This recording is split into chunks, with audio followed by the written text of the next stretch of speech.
వాక్యము చదివినప్పుడు యేసుక్రీస్తును నమ్మిన వారి వలె చదవాలి, రక్తము చేత కడిగిన వారి వలె చదవాలి. ఒక స్త్రీ ఉండేది, ఒక పెద్ద బంగ్లాలో, చాలా ధనవంతుల దగ్గర పనిచేసేది. అయితే వీరందరూ కూడా విదేశాలకు వెళ్ళిపోయే సమయం వచ్చినప్పుడు, నీవు చేసిన సేవకు బట్టి నీకు థ్యాంక్స్ చెప్తున్నాం అని చెప్పి ఒక పత్రం ఆమె చేతిలో పెడతారు. కొంతకాలం గడిచినప్పుడు ఆమె అనారోగ్యంకి గురైపోతుంది. ఆమె దగ్గర ఇంకా డబ్బులన్నీ అయిపోతాయి.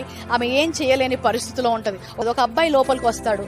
వచ్చి ఆమె స్థితిని చూసి చాలా జాలి పడతాడు. అప్పుడు అది తీసుకొని ఆయన చదవడం మొదలుపెట్టి ఆయన చాలా ఆశ్చర్యపోతాడు. ఆమెతో అంటాడు, ఏంటి నీకు చాలా ఆస్తి ఉంది కదా, నీకు కావాల్సినవన్నీ కూడా నువ్వు చనిపోయేంత వరకు నీకేమి కావాల్సినవి అవన్నీ సమకూర్చి దాని గురించి రాసి ఇదిలో పెట్టి వెళ్ళారు అంటాడు.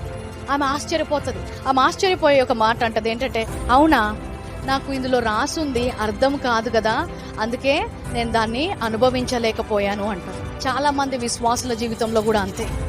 యేసుక్రీస్తు వెళ్ళిపోయే ముందు ఎన్నో వాగ్దానాలు మనకి ఈ వాక్యంలో పెట్టి, బైబిల్లో పెట్టి ఆయన వెళ్ళాడు. అనాథలుగా వదిలేసి వెళ్ళిపోలేదు. కానీ చాలా మంది అందులో ఉన్నది చదివినా మాకు అర్థం కాలేదు అని అందులో ఉన్న ఏ వాగ్దానంలో కూడా నడవలేకపోతున్నారు.